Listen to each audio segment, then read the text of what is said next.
G'day YouTube, how are you all doing? It is Foul Play here and we're back again for some more Pauper action. So we're going to continue with the same list as the last league, running the Lotus Petals. We're going to be running this one for probably around 40 games, so a little while, really getting some data-driven analysis on the deck and whether or not it's good.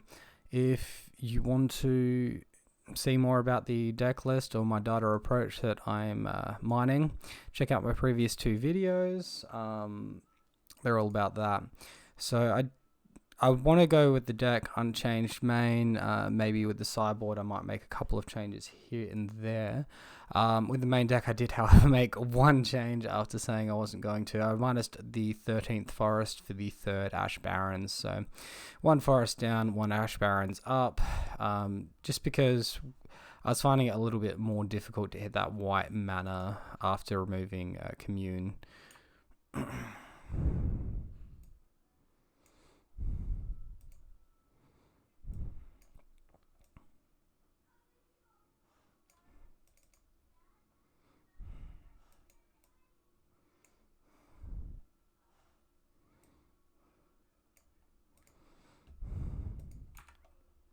The sideboard is comprised of the playset of Scattershot Archer now. A little bit frustrated after losing to that in the previous league.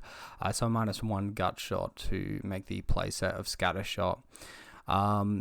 Also, I've gone from 3 up to 4 Young Wolves. We're seeing a lot of Diabolic Edict type decks. So the inclusion of Young Wolf was made at the expense of the one of Flaring Pain.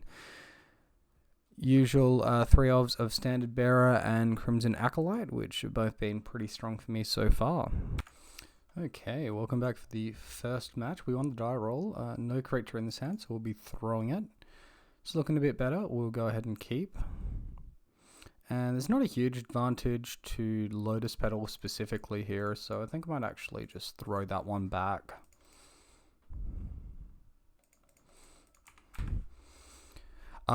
Also, an update to the format of the videos. I'm going to be showing daily single matches as opposed to what I've been doing previously, which is the full league once a week.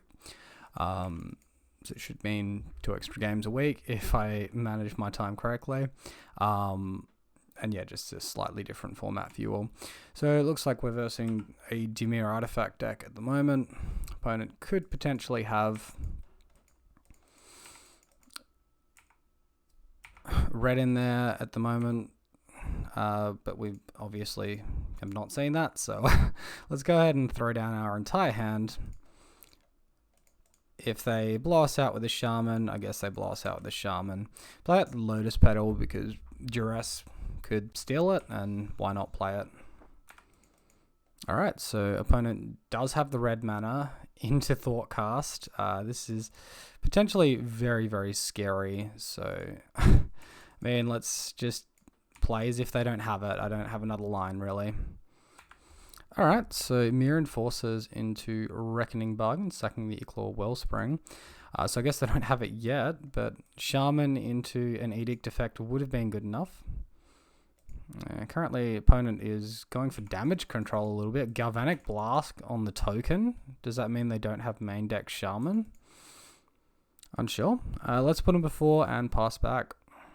So Kenku Artificer, when it enters the battlefield, put 3/1/1 counters on up to 1 target non-creature artifact. It becomes a 0/0 thingy with flying. So I guess they're going to up one of their lands, or maybe Chromatic Star.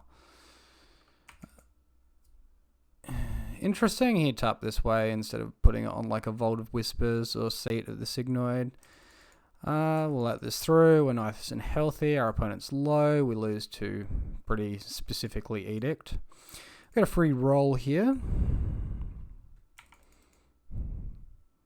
See what it produces. Nothing helpful, that's for sure. Alright, we'll go ahead and attack. Opponent blocks with the land. And, oh, that's got indestructible. Okay, I did not realize that. That's a problem. Should leave back on blocks in this situation. Now them not enchanting a Seat of the Signoid suddenly becomes a lot more obvious why. Alright, Gurmag Agla. Well, if we hit some sort of trample, we're in okay in an okay place, but this game's quickly becoming a little bit out of reach if our library continues helping us in the manner it is. Alright, so no attacks from us. We're going on the defense now. Opponent plays Icklor Wellspring into another one. Alright, so they're cycling through their deck fairly effectively here. And a Mere Enforcer. Star. Attacking the air for 3. Alright, we'll go ahead and take that one. Go to 9. End of turn, I guess we'll basic land cycle this one. It doesn't help us too much. It removes 1 draw, but we did scry 1 card to the bottom right. Okay. Who knows? Maybe we hit an Unflinching Courage next turn, and we're more than happy. We'll see. Alright, another Kenku Artificier. And another Indestructible Flyer. And that's going to have haste, so we're going to have to see something pretty soon here. And Galvanic Blast to the face for the victory. Well, we could have mitigated damage from our opponent for 1 more turn by not wasting that attack and blocking the Mere Enforcer. Armadillo Cloak on top. That's an unfortunate one. Well, we can definitely expect Diabolic Edict type effects from our opponent, so bringing in Young Wolf makes a lot of sense. We don't really want any of our other interaction though. As for boards out, I think Lotus Petal, I mean, we want to test it, but it's a really bad top deck against what our opponent's doing, and Ancestral Mask is a little bit slow and a little bit poor into interaction. We're going to minus them out for the Young Wolves. Alright, this hand looks semi-decent. We have a turn 2 Armadillo Cloak, but we're pretty weak against Shaman. I'll keep it and risk it. Alright, creature, pass. Tap land from the opponent. We naturally find the plains. That's not too bad. Let's go ahead and Lotus Petal this up. Alright, another tap land from the opponent. Alright, well, we'll take a turn off here. We'll play our Rancor. Play our Forest attack. Rancor is better than Armadillo Cloak into us losing our creature because we get the Rancor back. Alright, right on time. There's that Chainer's Edict. Well, hopefully we can find another one. If not, could be a bit of a premature defeat here. Alright, here comes the value. Sacking Star to the Dispute. Drawing cards. Treasure token. Passing to us. Alright, and we're seeing our auras here. In the first game, we saw 1 aura, which was Ethereal Armor, and about 6 or 7 non-aura cards. Less good. Alright, so opponent played a few cantrips, and here we are. Throw down Abundant Growth. See what it yields. The yield is unsurprisingly disappointing. Alright, so opponent played some more cantrips into a big fat Gurmog. We find Ancestral Mask, so still no guy.